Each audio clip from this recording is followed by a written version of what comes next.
U.S. citizens kidnapped on March 3rd in Matamoros, Mexico. 2 U.S. citizens were returned to the United States. The bodies of 2 other U.S. citizens killed in the same incident were also recovered. We're providing all appropriate assistance to them and their families. We extend our deepest condolences to the family and loved ones of the deceased. We thank our Mexican and U.S. law enforcement partners for their efforts to find these innocent victims, and the task forward is to ensure that justice is done. Next, earlier today, at the launch of the 2023 Joint Response Plan for the Rohingya humanitarian crisis in Bangladesh, the United States announced nearly $26 million in additional humanitarian assistance for Rohingya refugees in Bangladesh and the region, for those people in Burma affected by ongoing violence, and for the communities hosting refugees from Burma. With this new funding, our total assistance for those affected by the Rakhine State and Rohingya crisis has reached nearly $2.1 billion since August of 2017, when over 740,000 Rohingya were forced to flee to safety in Cox's Bazar, Bangladesh. This new funding allows our humanitarian partners to continue providing life-saving assistance to affected communities on both sides of the Burma-Bangladesh border, including nearly 980,000 Rohingya refugees hosted by Bangladesh, some 740,000 of whom arrived in the months following August 2017, when they were forced to flee genocide, crimes against humanity, ethnic cleansing, and other horrific atrocities and abuses perpetrated by Burma's military in Rakhine State. This funding will also provide assistance to nearly 540,000 Bangladeshi host community members and to others affected by ongoing violence in Burma. The United States appreciates the generosity of the government of Bangladesh and other nations and the hospitality of the Bangladeshi people in hosting Rohingya refugees, especially now that we are in the 6th year of this protracted crisis. We remain committed to working towards durable solutions to the crisis and will continue to partner with the government of Bangladesh, the Rohingya community, host communities, and people inside Burma to ensure a coordinated and well-supported response to this humanitarian crisis. The international community must remain steadfast in our commitment to alleviating the suffering of the world's most vulnerable people, including through the Rohingya crisis response. With that, happy to take questions. Can I just ask you to clarify or extrapolate a little bit on what you said about the Mexico? So you're saying that, yes, you have now been able to confirm that 2 of the 4 were killed? That's correct. And that the other that the other 2 are now back in the U.S. The 2 survivors. The 2 survivors have since been repatriated back to the United States. That occurred with the assistance of our Mexican partners, with the assistance of our officials in Mexico. We are in the process of working to repatriate the remains of the 2 Americans who were killed in this incident. Okay, so those bodies are not back. Not yet. And I understand that the investigation is still early, but do you have any reason to believe that they were targeted? Matt, just as you said, the investigation is in its earliest days. I understand we may have more to share from the FBI at the appropriate time, but from the Department of State, it's important for us not to impinge on investigative equities, especially in an investigation like this that implicates the kidnapping of 4 Americans, the death of 2 Americans, and 2 Americans who survived what, by all accounts, must have been a traumatic and harrowing experience. So we don't want to get ahead of that investigation. Go ahead. This is ongoing about Georgia. Have you been following the situation in Tbilisi, Georgia? Since morning there were clashes between the protesters and the police, and there were clearly an excessive use of law enforcement power. And this is over the Kremlin-inspired legislation that you talked extensively in the last few weeks. So what are you learning about that? We've been closely following developments in Georgia in recent hours. We've seen the reports that are emanating from Tbilisi. We've seen reports that protesters have been met with tear gas, with other efforts to repress and suppress the protest against this draft so-called foreign agents legislation.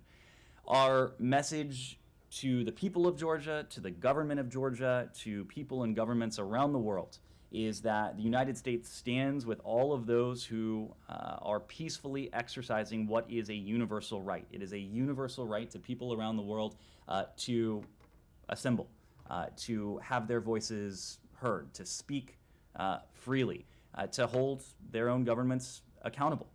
We are going to continue to monitor the situation on the ground in Georgia, but our message is that peaceful protesters should be allowed to exercise that right peacefully. That is a right that is available to people in Georgia. It is a right that is available to people in every country around the world. And very lastly, today's latest statement by the Embassy of the U.S. in Georgia starts with the sentence, "Today is a dark day for Georgia's democracy," and the entire text is the harshest that I've ever seen, throughout the 30 plus years of diplomatic relations. So just give me a general sense of what is the feeling at the State Department between diplomats when they are looking at those, human rights records, rule of law, the freedom of speech, and detrimental effect it has towards Euro-Atlantic integration. How much will the U.S. foreign policy and the foreign aid and all of that will change if that trajectory will be continued by the Georgian government, and which is moving the country towards Russia? You asked about the feeling here. The feeling here is one of deep concern.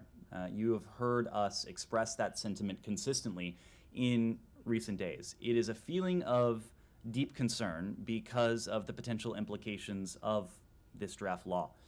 This draft law would strike at some of the very rights that are central to the aspirations of the people of Georgia for a consolidated democracy, for Euro-Atlantic integration, and for a brighter future. It would stigmatize and silence independent voices and citizens of Georgia who wish to do nothing more than work together to build a brighter future, a future that is integrated with Europe, a future that is democratic and free, where Georgia is an independent and sovereign country. We're so deeply concerned and troubled, of course, for what this could mean for the people of Georgia, but also because the United States has been a partner to Georgia over the course of recent decades. Ever since Georgia declared its independence, the United States has been right there with it, supporting the aspirations of the Georgian people. And at the earliest days of Georgia's independence, those aspirations were nascent. They were nothing more than an idea in some cases. Over the course of ensuing decades, the people of Georgia have worked to realize those aspirations. They have made tremendous progress in becoming the democracy that they sought from those earliest days, in integrating Georgia into the Euro-Atlantic community and ensuring that Georgia stays on that path. Now, however, we see a draft piece of legislation that would be a tremendous setback. This would be a setback to the aspirations of the people of Georgia. It would be a setback to the ability of the United States to continue to be a partner for the people of Georgia.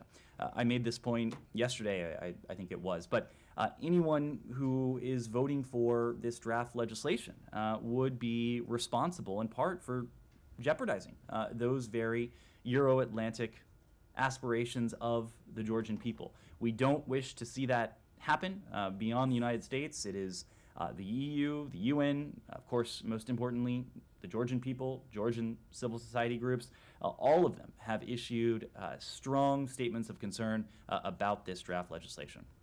Yeah, Alex. To follow up on that, Sure. Georgian government is looking at Hungarians and others and seeing that they did the exact same thing and they got away with it. When you say they're going to be responsible, is there any obvious example that demonstrates what you mean by that? And also, when it comes to Georgia's aspiration and integration towards European institutions, has the Georgian Dream government crossed the line today? Alex, I think really the best example is the counterexample. It is the example of the type of partnership that the United States government can have with people and countries that aspire to continue down that path of democracy, of democratic reform, of integration with Europe and the broader Euro-Atlantic region. I think the best counterexample is the United States partnership with Georgia. If you want to look at what that partnership can look like, what that partnership can feel like, and how, as we are concerned, that partnership could be, at least in part, jeopardized should a law like this move forward. Ultimately, these are going to be the decisions of the Georgian people and the Georgian government. It is our strong hope that the Georgian government listens to the Georgian people. The Georgian people are speaking with a clear voice. Right now, we're seeing some of those clear voices, those loud voices, drowned out by tear gas, by efforts to suppress that peaceful exercise of freedom of assembly. That's of concern to us, but ultimately we think it's important that governments around the world, including, of course, the government in Tbilisi, listens to its people. And in terms of accountability, is there anything that prevents the United States government from sanctioning the man behind all this story, Mr. Ivanishvili, who, whose party is obviously bringing up this sort of legislations, and basically they are out there and trying to advocate for pro-Russian, let's say, pathway? So, Alex, as you know, I don't speak to specific individuals or entities who may be subject to U.S. or other sanctions, but we have a number of tools within our purview that would allow us to hold accountable anyone in any country around the world who is responsible for the suppression of what would otherwise be a universal human right. There are authorities that are written into various laws, into executive orders, that we will look at closely in this context, as we do in any context, to hold to account those who may run afoul of what the Georgian people want, and most importantly, what the Georgian people expect and deserve in terms of their universal rights. Russia, if you don't mind. Okay, one question. Yeah, Russia is slated to lead the UN Security Council next month. Is this something that the United States government is worried about, the world should be worried about? Well, Alex, this is part of a rotation of the members of the UN Security Council. If I recall, Russia was president of the Security Council in February of 2022.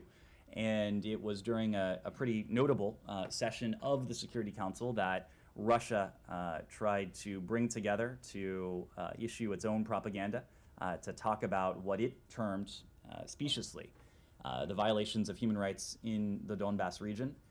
But despite Russia's best efforts, the international community came together and exposed what Russia was planning to do to its neighbor on an unjust, illegal basis in the coming days. Secretary Blinken laid that out in that session in pretty exacting detail. Other countries who were represented at that roundtable in the UN Security Council chamber voiced similar concerns, grave concerns, about what we highly suspected Russia would be doing in the coming days. So even if Russia, and when Russia again takes the helm of the Security Council, there will be no amount of propaganda, of disinformation, of misinformation that Russia can attempt to manufacture to drown out its lies and to hide the truth from those represented in this body and those around the world who are listening to it. Said. Thank you. Moving to the Palestinian issue. Today, the Israeli army stormed the Jenin refugee camp again. Left at least 6 dead, 6 Palestinians dead, 26 wounded, wreckage of home destroyed, and so on. And I'm wondering whether, in the statement last night that was issued after meeting with Mr. Dermer and Mr. Hanigbi, the Secretary of State called on both sides for calm. Is that the kind of calm that you expect from the Israelis, your partners? Or are you reconciled to the fact that this government, this Netanyahu government, will take it out on the Palestinians to sort of export its crisis at home? Said, a couple things on this. First, we are aware of these reports. We understand the IDF, which they have said publicly was pursuing a terrorist who murdered 2 Israeli civilians in what can only be described as a horrific attack late last month on February 26th. Israel, as we have made the point before, has the legitimate right to defend its people and its territory against all forms of aggression, including, of course, those from terrorist groups. And we've, as I just mentioned, have seen far too many vivid illustrations of the terrorist threat that Israel faces, including in recent days. We remain deeply concerned by the sharp rise in violence in the West Bank, and we continue to urge the parties to take immediate steps to prevent the further loss of life, as you saw in the readout from the Secretary's discussion yesterday with Mr. Dermer and the National Security Advisor. That was a message that the Secretary reiterated in that context as well. We've said this many times before, but we continue to believe that Israelis and Palestinians deserve equal measures of freedom, of security, of prosperity. That remains our goal. That remains our long-term goal to, in the first instance, keep alive the prospects of a negotiated two-state solution on the path to realizing that. The nearer-term goal is the goal we keep stressing in public and in private, that Israelis and Palestinians must take steps on an urgent basis to de-escalate tensions, to restore calm, and to put an end to this cycle of violence that has taken the lives of far too many on both sides. You know, Ned, this is really like Groundhog Day. I mean, you keep saying Israel has a right to defend itself. Fine, Israel has a right to defend itself. Israel considers most Palestinians to be terrorists. Anyone that lifts a stone or, protests in any way is considered, in the Israeli parlance, as a terrorist. You said day after day glorifying the Ukrainian people's resistance to the Russian occupation, which is great. What about the Palestinians? Do they have a right to resist this military occupation that has gone on for almost 60 years? Saeed, our goal, as I just said a moment ago, is to, in the first instance, keep alive the prospects of a negotiated two-state solution, and ultimately to help realize that negotiated two-state solution. The in-state that we seek, that successive American administrations have sought, that countries around the world seek, is an independent state for the Palestinian people, where they can live with equal measures of security, of prosperity, of stability, of freedom, democracy, and importantly, of dignity. Now, of course, that is not the reality we have today. And so much of our efforts, in addition to attempting to support a restoration of calm, which has been the focus of recent weeks, has been to preserve not only the viability of a negotiated two-state solution, but to preserve the horizon of hope, to preserve the horizon of opportunity for the Palestinian people. That was a task that was complicated by our inheritance, what we found when this administration came into office in January of 2021. But we made it an early priority to restore the relationship with the Palestinian Authority and the Palestinian people, and as part of those efforts to preserve and reinforce that horizon of opportunity and hope to provide the Palestinian people with the humanitarian support that they need. More than $900 million worth of humanitarian support to the Palestinian people to provide them in what we hope are real and tangible ways with an improvement, however incremental it might be, in their quality of life. Now, of course, no one is satisfied. We're not satisfied. We're going to continue with that task ahead of us. But ultimately, all of this is in service of a negotiated two-state solution. And for sure, this administration position and restoration, and you standing there day after day fielding questions and so on, is all appreciated. We see that. We see that the Palestinian issue is being, at least addressed. But, for Hawar, for instance, we just see the settlers doing exactly the same thing, not necessarily with the same bloody outcome, but today, they're there today. They're dancing with soldiers, blasting music, chasing Palestinians, as we speak here, celebrating Purim. What measures should the United States take to make sure that these settlers do not go, unpunished in their daily deeds? Well, first, Saeed, we've spoken out clearly on this. We have condemned all forms of violence. We're aware of reports yesterday. We're aware of reports of another attack on Hawara by settlers yesterday, as you referred to, and that comes just 1 week after the completely unacceptable attacks and torching of property in the same village. We're extremely concerned by these events and the continuing violence in Israel and the West Bank.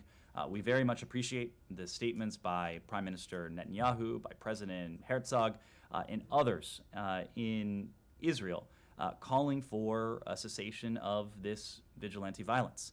Accountability and justice should be pursued with equal rigor in all cases of extremist violence, and equal resources dedicated to prevent such attacks and to bring those responsible for them to justice. The events of recent days only underscore for us the fragility of the situation in the West Bank and the urgent need to increase cooperation to prevent further violence.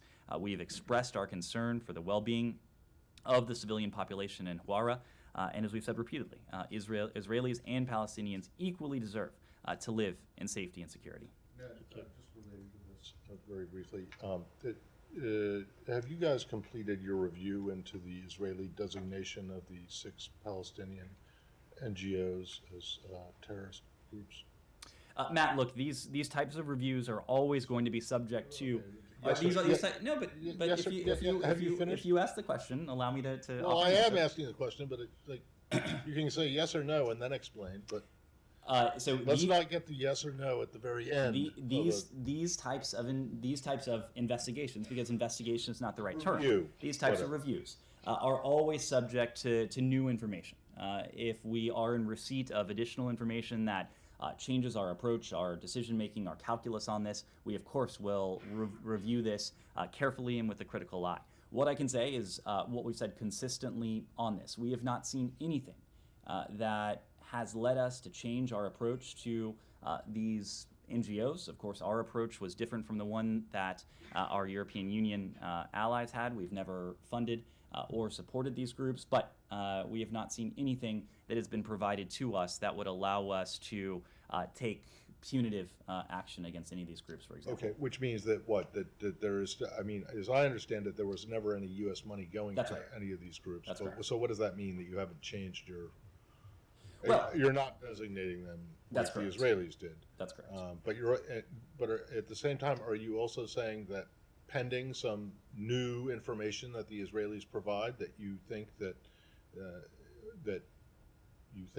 as you have before, that the allegations against these groups are specious?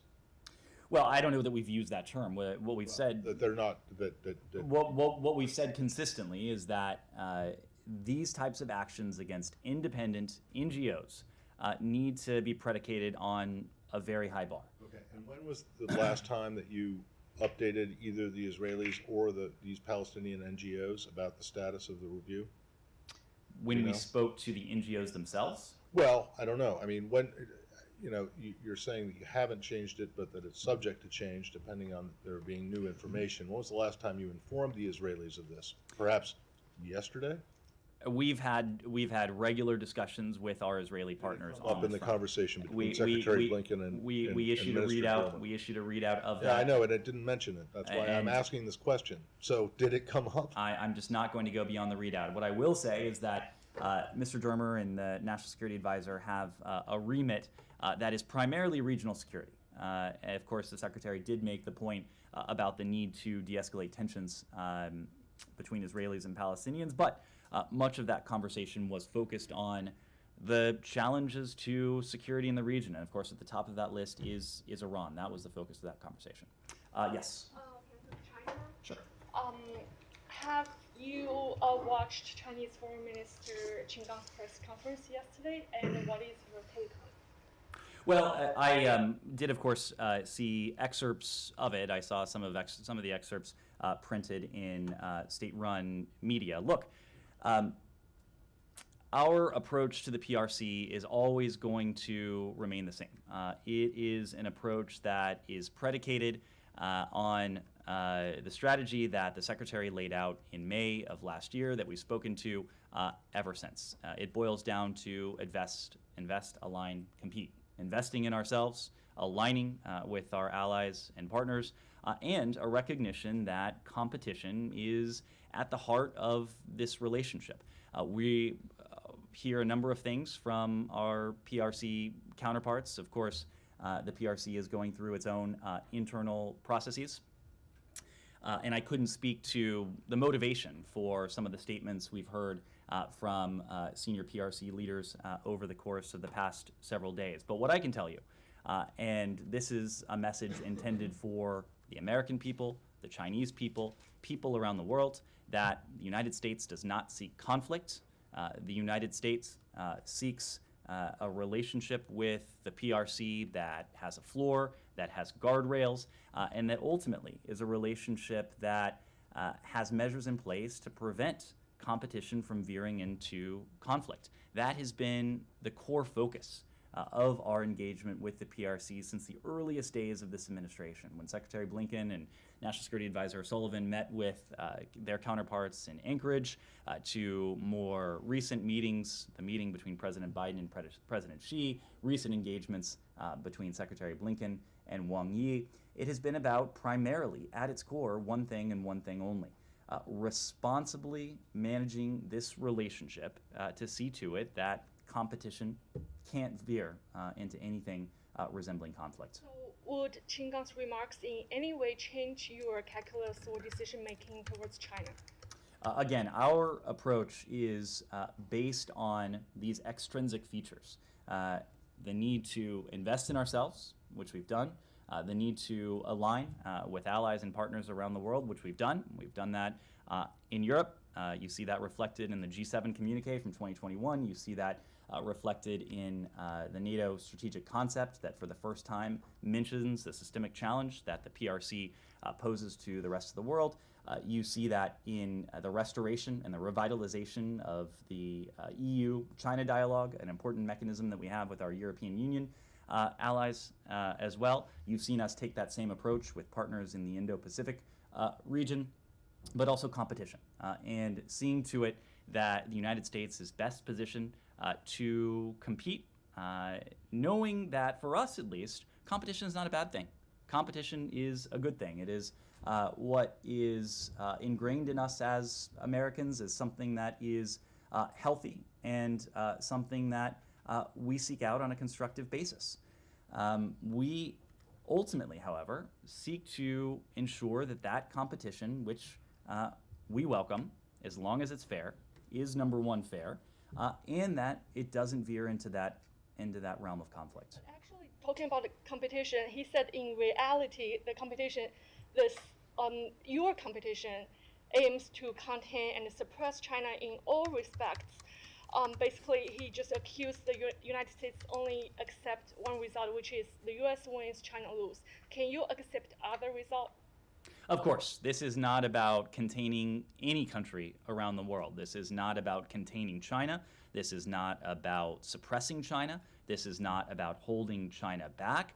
This is about upholding the rules-based order.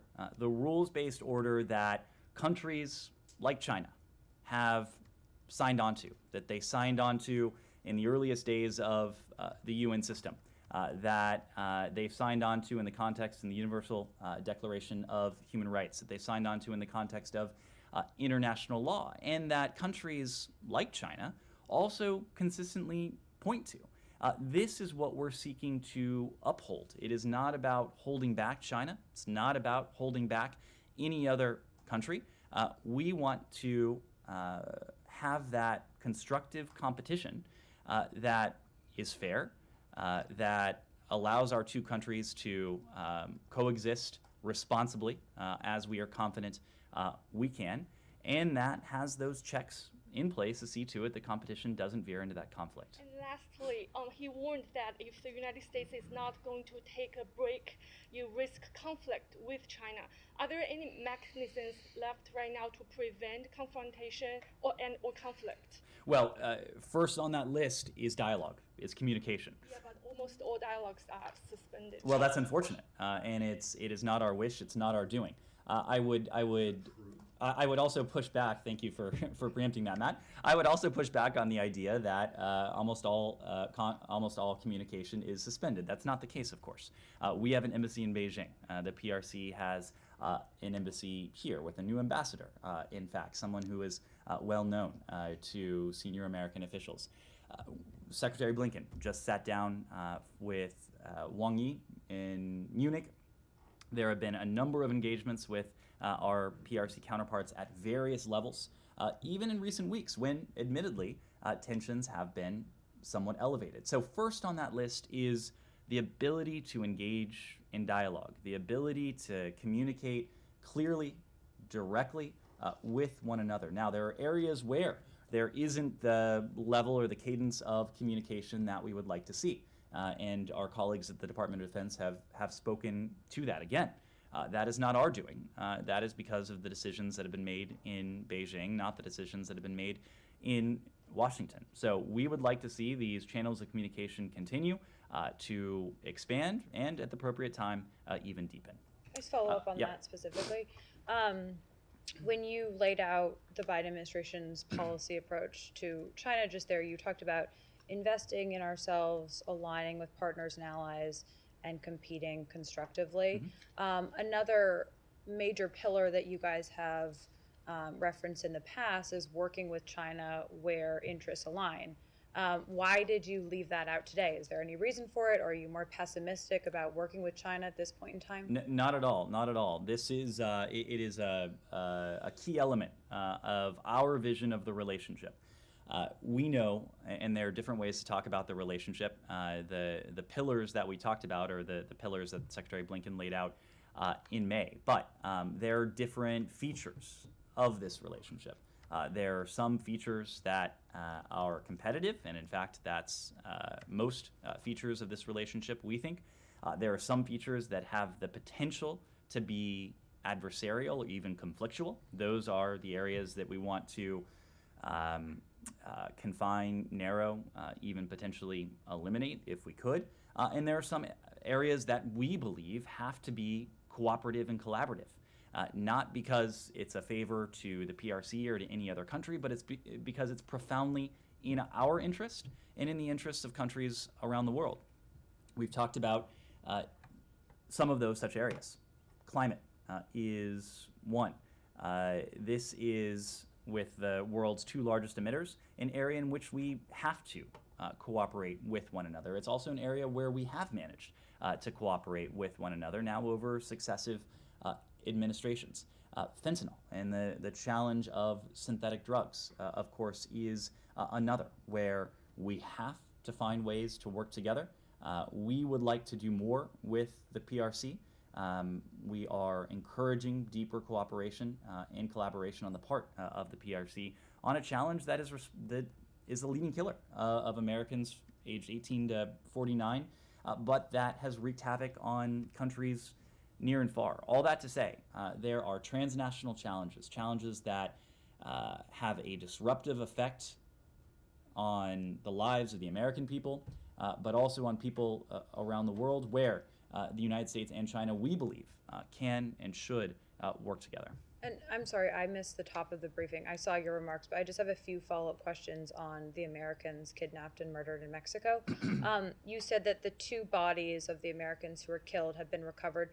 Do you have any information for us as to who within the U.S. government has those bodies right now? Is it FBI investigators? Is it State Department officials? And where exactly those bodies are in Mexico right now? I don't have specific details to relay on where where their remains are. We are working collaboratively. Our officials from our consulate in Matamoros, our officials based in the embassy in Mexico City, are working very closely with their Mexican counterparts, with the FBI, with the DEA, with other partners on this in an effort to repatriate those remains as soon as we can. And just one more question, actually two, sorry. Is the U.S. government satisfied at this point with your engagement with the Mexican government on this, crisis issue? And we've heard from yourself and from the White House that you guys are focused on ensuring that justice is done. Can you just explain for us what justice could actually look like? Well, first, when it comes to what we've seen from our Mexican partners, we do express our deepest appreciation to our Mexican partners, as well as to our interagency colleagues, for their efforts in facilitating the recovery of these two Americans and for the recovery of the remains of the two Americans who tragically are now deceased. In terms of justice and accountability, this is something that will be within the purview of our law enforcement colleagues. Of course, the FBI is engaged on this. Mexican authorities are engaged on this. It's not for me or for the State Department to be prescriptive, but ultimately we want to see accountability for the violence that has been inflicted on these Americans that tragically led to the death of two of them. Yes. Mexico, San Mexico, sure. Yeah, do you think that the Mexican government is doing enough against drug cartels? And some Republicans are asking again to designate drug cartels as terrorist groups. What's your position on that? So this is a challenge in parts of Mexico. It is a challenge that has spillover effects for Americans and for the United States. It is a challenge on which we are partnering with our Mexican counterparts.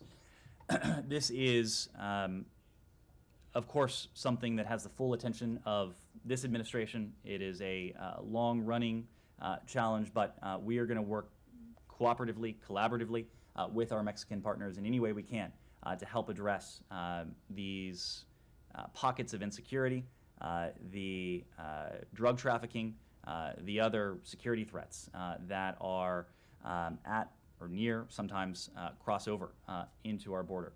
When it comes to the drug cartels, we are going to do what is most effective to limit their ability to traffic in their wares.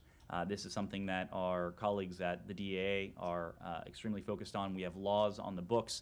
We have designated these criminal organizations, these drug trafficking organizations, consistent with the authorities that we as a government have, but we are always going to look at every tool that is by law or any other authority available to us to attempt to work with our Mexican partners to crack down on what is a threat to Mexicans and to Americans alike. So you are open to consider them like terrorist groups? We have designated these groups as appropriate. We are always going to continue to do what is most effective and what is available to us to hold these groups accountable. Ukraine? Thank you, Ned. Even after 1 year of the war, even seeing all these atrocities, Ukrainians are really shocked now because of the footage emerged. And it's a footage of the Ukrainian soldier reportedly captured by Russian in Bakhmut and shot by death, standing unarmed and just saying glory to Ukraine. Two questions, please. Firstly, could you comment on this if the State Department is aware of this footage and these reportages? And secondly, may one expect that the international team and American team who is helping Ukraine to investigate the military crime can help with this because the country started its own investigation right now? Thank you. So, of course, we are aware of this gruesome video. There is no other word for it. The harrowing imagery of this unarmed Ukrainian being executed after making the simple statement of glory to Ukraine is just breathtaking in terms of its barbarity. Russia, we believe, should be ashamed of itself. It is flouting the basic rules of war, basic humanity, basic decency when its forces take part in atrocities like this. Members of Russia's forces have committed war crimes and crimes against humanity in Ukraine. We're not naive to believe that Russia will admit to this or in the near term even change its ways. This, of course, is not the first evidence of Russia's apparent atrocities in Ukraine. Unfortunately, it probably will not be the last. A tally that our Ukrainian partners are maintaining of potential war crimes or atrocities now has tens of thousands of instances on it. Russia has repeatedly says that it wants peace. There can be peace in Ukraine today. There could have been peace in Ukraine a year ago. Russia, if it is serious about that, can withdraw its forces from Ukraine. Russia's leaders in the Kremlin, as they see these harrowing images, should remember that the international community, including the United States, will do everything we possibly can to see to it that those responsible at the ground level up to the political level are held responsible and accountable for these war crimes and atrocities that we've seen committed. Let me move around just so we can. Quick follow-up on this point. You're saying that Russia could end this war today, but they need to withdraw. Is that a precondition to start any negotiations? Saeed, President Zelensky has put forward a vision for a just and durable peace. Just peace means a peace that is consistent with the basic foundational principles that countries around the world, including Russia, have signed up to. The UN Charter, international law, Universal Declaration of Human Rights, basic principles like territorial integrity, sovereignty, independence, everything that is at stake in Russia's brutal aggression against Ukraine. And durable, meaning that there can't be a phony peace in which Russia stops fighting only to rest, to refit, to regroup, and to reattack, whether that's within months or years down the road.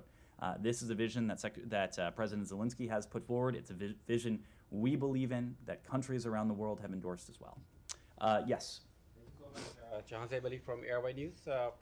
The current government of Pakistan suspended the transmission and license of Airway News in all over the country. And this is not the first time Airway News is being targeted. We spoke about it many times. Even Consul Derek Sholay told me that he's going to take up this issue with the Pakistani government when he was visiting Pakistan. Your thoughts and your comments on that, please. Well, this is an issue that we routinely raise. We routinely raise our concerns about press freedom to stakeholders around the world, including to counterparts and partners in Pakistan. A free press and informed citizenry are key to any nation and its democratic future. As a general matter, we're concerned by media and content restrictions that undermine the exercise of freedom of expression, peaceful assembly, and association. So the same government of Pakistan who suspended the license of Airway News also banned Women's March. They are not giving permission to the women to mark International Day for some reason. And the interesting thing is that the Foreign Minister of Pakistan is giving lecture in UN right now on women's leadership and rights of women. Anyways, what are your thoughts on giving permission to the women to express themselves on the International Women's Day? Well, the narrow question you raise is not a question for the United States. The narrow question you raise, as I understand it, pertains to a decision that was put down by municipal authorities in Lahore. And ultimately, we would defer to municipal authorities for the narrow question. On the broader question, we know, the United States knows, that by strengthening gender equity and equality, countries around the world strengthen their stability, prosperity, their security, and their democracy. So the United States government announced 500 scholarships for the 500 flood-affected students in Pakistan. Can you share some details about that? So we did announce 500 new scholarships for Pakistani university students from these flood-affected districts. These scholarships will assist the students in completing their degrees. Our ambassador to Pakistan, Donald Bloom, announced the scholarships today as part of an International Women's Day celebration at the Higher Education Commission in Islamabad. The United States, through the department, through USAID, has supported scholarships for meritorious yet financially disadvantaged students to pursue higher education at top Pakistani universities. In partnership with the Higher Education Commission, the U.S. government has awarded over 6,000 scholarships through the Merit and Needs-Based Scholarship Program, and 60% of those scholarships have been awarded to women as part of our support for women's higher education, and that goes back to the point I made earlier about women's equity and equality. Yes? I just would like to follow up on yesterday's meeting between Secretary Blinken and South Korean National Security Advisor Kim Seung-ha. Can you talk a bit about the outcome of the meeting? Is they also exchange their views about ROK's new announcement on historical issue with Japan and coming ROK's present visit to United States? Yes, so the answer to your questions is yes. It was a very productive meeting that the Secretary had with ROK NSA Kim Seung-han yesterday. We issued a readout after that meeting, but as we said, the Secretary heartily welcomed the announcement that bilateral discussions between the ROK and Japan to resolve sensitive historical issues had concluded. In addition, the Secretary and the National Security Advisor discussed how both countries can further offer our support to Ukraine and to boost our collective economic security. And the Secretary assured the National Security Advisor of the United States' ironclad commitment to the defense of the ROK, and they also noted how much they look forward to the state visit that was announced by the White House today of President Yoon to the White House in April. Yes, go ahead.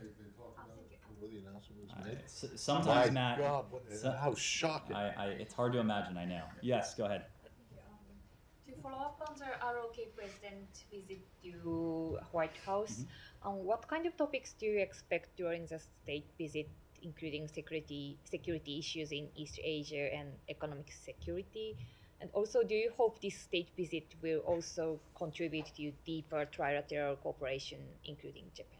Sure. This, of course, will be the second state visit of this administration. And I note that because for us, it's important that our ROK allies were to have that spot of honor.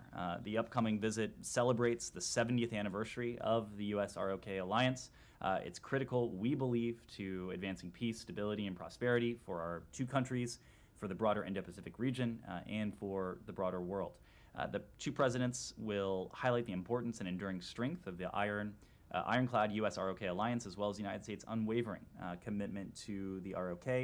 They'll also discuss our shared resolve to deepen and broaden our political, economic, security, and people-to-people ties. Obviously, that is a broad set of topics, but the state visit is now about a month away. I imagine we'll have more specific details to share as we approach that visit. Yes? Thank you. Sure, go ahead. Go ahead. Okay. Thank you. It's about Gross's trip to Tehran. You mentioned very briefly yesterday, but have you seen the corrections done by Islamic Republic on Gross's verbal report during his presser? Because they are basically denying many of agreements that Grossi talked about. For instance, increased monitoring or having access to some people or some suspected sites. Also, Grossi said that some cameras are gonna start working again, the cameras that Islamic Republic took down in June. Have you seen those corrections, and where do you stand on that? Because you decided that during the Board of Governors ongoing session to take no actions against Islamic Republic. So how do you interpret these contradictions between what Grossi is saying and what Islamic Republic is claiming? To the second part of your question, we're closely coordinating with our European allies, the so-called E3 allies that are part of the P5+1, following Director General Grossi's discussions in Tehran this past weekend. But we don't have anything to preview when it comes to our posture at the Board of Governors that will unfold in the coming hours. We'll continue to support the IAEA in its efforts to clarify and resolve all outstanding safeguards issues and apply effective verification and monitoring measures at Iran's nuclear facilities. And we call on Iran to fully comply with its legally binding obligations under its comprehensive safeguards agreement with the IAEA. Now, the key point for us is that the joint statement between the IAEA and Iran was important. What will be much more important is the follow-through. And we have full faith and confidence on the part of the IAEA to monitor Iran's follow-through or lack thereof, as the case might be. We will judge Iran on its actions, nothing less. And we expect, as does the IAEA, Iran to follow through with the commitments that it made in line with that joint statement. And do you think anything regarding Iran's nuclear program is going to happen from U.S. sides before the 2024 presidential election? Are you going to take any action before the election? I just wouldn't want to speculate on that. Look, we have a number of concerns with Iran. We've repeatedly made the point that we are conveying very clearly to the Iranians three messages. First, stop killing, stop suppressing your people. Second, stop providing UAV technology to Russia. And third, release the wrongfully detained Americans that you have held. Now, of course, when it comes to Iran's nuclear program, that is a threat. It is a challenge to the United States. It is a threat and a challenge to our partners in the region. In some ways, it's a threat and challenge to countries around the world. We continue to believe that only through diplomacy will we be able to address the challenge that Iran's nuclear program poses. Only will we be able to address it in a way that is permanent, is durable, and is verifiable. Our focus when it comes to Iran's nuclear program remains on diplomacy. Diplomacy is always going to be our first resort, but that is not to say that it would be our last resort. We haven't taken any options off the table. We're very focused on this. Right now, we're working with allies, partners around the world on the most effective ways to counter Iran's nuclear program that, of course, is concerned to us. Yes? Still in Iran, sure. Yeah, thanks. There were reportedly cross-border missile attacks from Iran into Iraq today. Defense Secretary Austin is there, so is the German foreign minister. Do you think, given what you just said, your messages to Iran and the fact that the U.S. and its allies have been talking, speaking out in support of the Iranian people, that this missile attack may be a message? Geeta, I had seen those reports. As of an hour or so ago, we weren't in the position to confirm those reports, so I can't speak to the veracity of the information you just relayed. What I can say, however, is that we have seen Iran undertake challenges, threats, provocations with the objective of intimidating or violating the sovereignty of Iraq. We stand by our Iraqi partners. We stand by Iraq's sovereignty in any efforts to strike out at Iraq's sovereignty, its independence. That is something that we condemn forcefully, but we're just not in a position to confirm those reports just yet. Sure. So with their warships landing in Brazil last week, does State Department or White House have any comment for the Brazilian government specifically? And do you guys view this sort of like, through a kind of Monroe Doctrine lens of like, they're on our, body of land? Countries are going to make their own decisions. The Monroe Doctrine is a legacy of history. It is not something that the United States espouses. We have partners in our hemisphere. Brazil, of course, is a close partner of the United States. It's a close democratic partner of the United States. It's our impression that no democracy in this hemisphere or anywhere else would want these kinds of Iranian assets, these warships, docking in their ports. We want to continue to work with our Brazilian partners to send the right message to Iran, to others who would pose a threat, pose a challenge to our collective interests around the world. We believe, as we said, that warships like this have no place in the Western Hemisphere, given the signal it sends. And if I could just get one Sure. quick on Ukraine that wasn't mentioned. Sure. Zelensky has vowed to retake Crimea, where Russian civilians have lived for almost a decade now. And he said he's going to launch the spring offensive when Western tanks arrive, or someone in Ukraine advisor has. Are you guys concerned about Western weapons being used against Russian civilians in Crimea? A couple points. First, and most importantly, Crimea is Ukraine. That has been the position of the United States and the vast majority of the global community since 2014. Only a small handful of countries have offered anything to the contrary. Crimea is Ukraine. It will be Ukraine going forward. That will not change. When it comes to the decisions that President Zelensky and his government will make, those are their decisions. We are supporting Ukraine, our partners in Ukraine, to take on the battle where it is raging. Right now, it's raging in the east. It's raging in the south. We're providing our Ukrainian partners with what they need to defend themselves, to defend their territory, to defend their democracy, and ultimately to be effective in the battle where it is at the moment. But if it were to attack, if civilians were to take casualties, what would the U.S. position, Again, that's a hypothetical. Ukraine is going to make its own decisions. It will define what it seeks to accomplish. But we are supporting Ukraine as it is taking on Russian invaders where the battle is raging right now. That's in the south, that's in the east. Sorry, can I just go back to the Brazil question for a second? The Brazil-Iran question.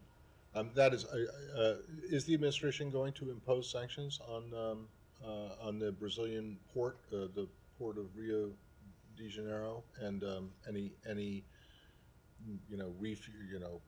gas, I don't know what they take, diesel, whatever it is, any vendors that supplied them with fuel or food or other supplies? Matt, you won't be surprised to hear that we don't preview those types of actions, but Brazil, of course, is a partner. Brazil Are they is aware? Have you made them aware that they are subject to secondary sanctions, given the fact that these two warships are designated? We are a partner to Brazil. Brazil is a partner Have to they us. been told? We have discussions with our Brazilian partners on a range of issues. They, I am confident, are aware of existing sanctions authorities. Is it not U.S. law that they must be sanctioned? Matt, again, we just don't. There must be. Is it not the law that that you? This is a violation of those sanctions. I would have to look into the law. I would have to look into whether these are mandatory and what the details are. But again, our Brazilian partners are sanctions. Our Brazilian partners are partners.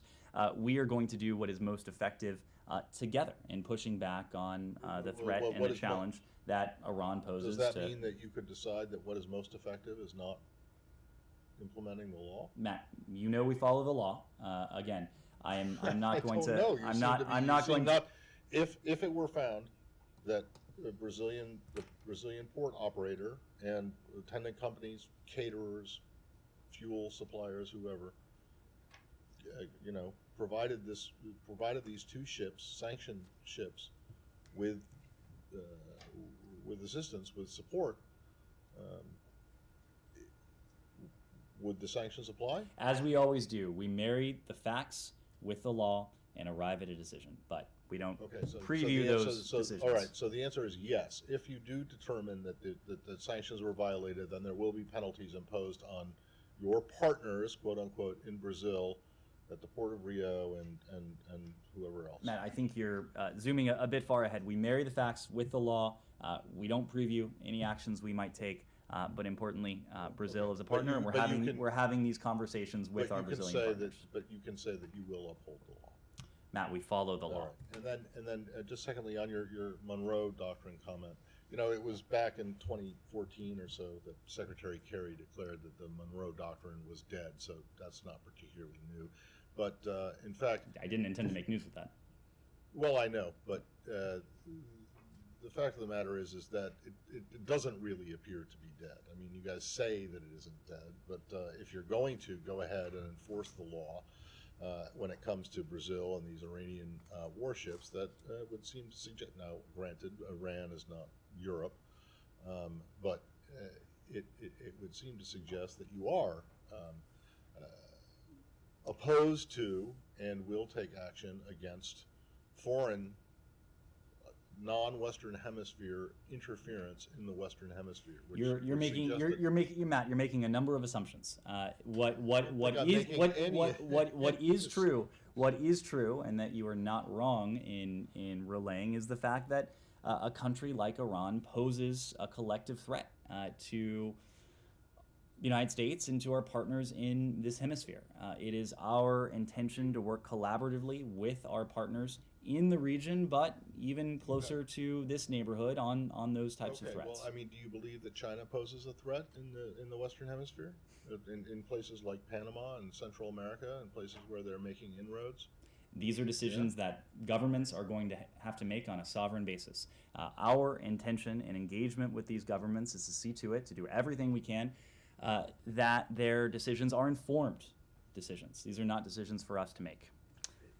Yes, go ahead. Yes, thank you. I had a question concerning Okinawa Governor Tamaki's visit to the State Department today. Before the visit, Governor Tamaki has said that there is an overburden on the Okinawan residents due to the U.S. military presence there in the island. He's been calling for the relocation plan of the U.S. base in Okinawa to be reviewed so it is located outside of Okinawa. Could you tell me if any of these issues were discussed today during today's visit, and how does the State Department address these concerns and claims? We'll see if we have anything to offer in the aftermath of the discussion today. See if we can get you some details of that. Yes, go ahead. TikTok, I have a question. So, America may ban for the TikTok, and then are there any discussion with the Chinese side about this? And I'm just wondering, what is the current assignment for Chinese devices? What is our current assessment for Chinese devices?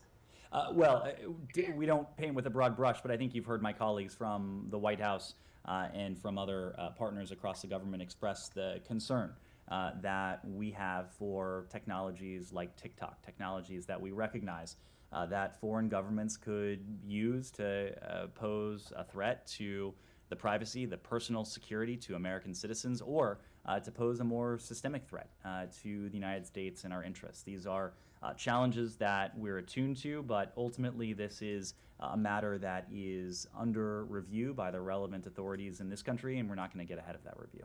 Dylan? Yeah, I know you said yesterday that it would ultimately be up to Speaker McCarthy to decide what he's going to do as far as traveling to Taiwan or not. Part of the reporting that covered that also said that there was concern on both sides, including in the administration, about China's reaction to such a visit. Can you speak to that? Is that true? Is there concern within the department, within the administration, about how China would react to that visit if it happened? Dylan, Congress is an independent, co-equal branch of government. The Speaker, any member of Congress, is going to make his or her own decision about the meetings that they take or choose not to take, or how they take those meetings, or where they take those meetings.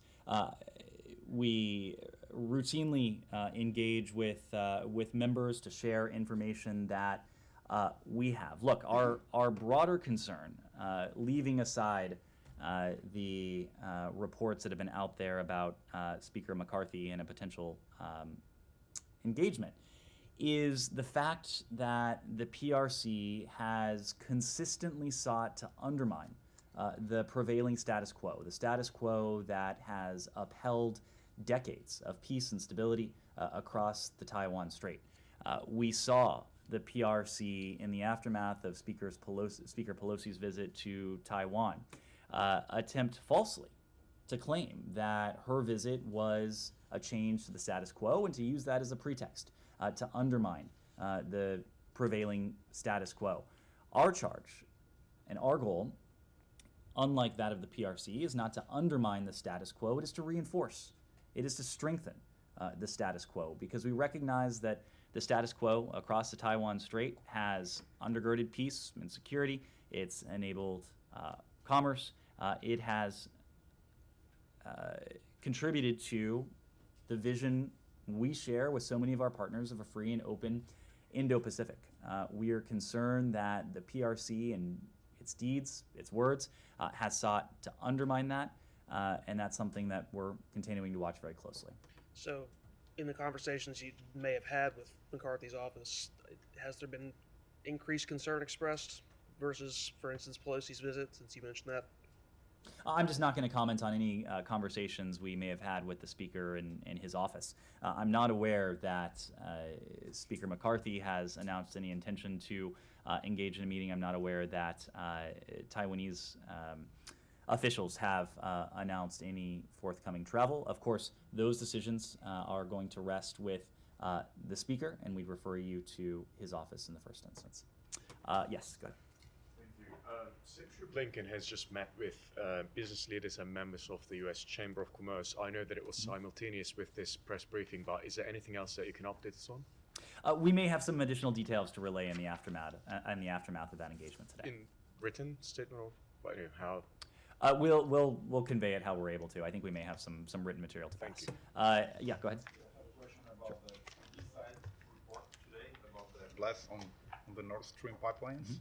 So DeepSide reported that the investigators established the vessel that was allegedly used to blow up the Nord Stream, and it belongs to two Ukrainian nationals from Poland. So should the investigators conclude that the Ukrainian government was actually behind the blasts?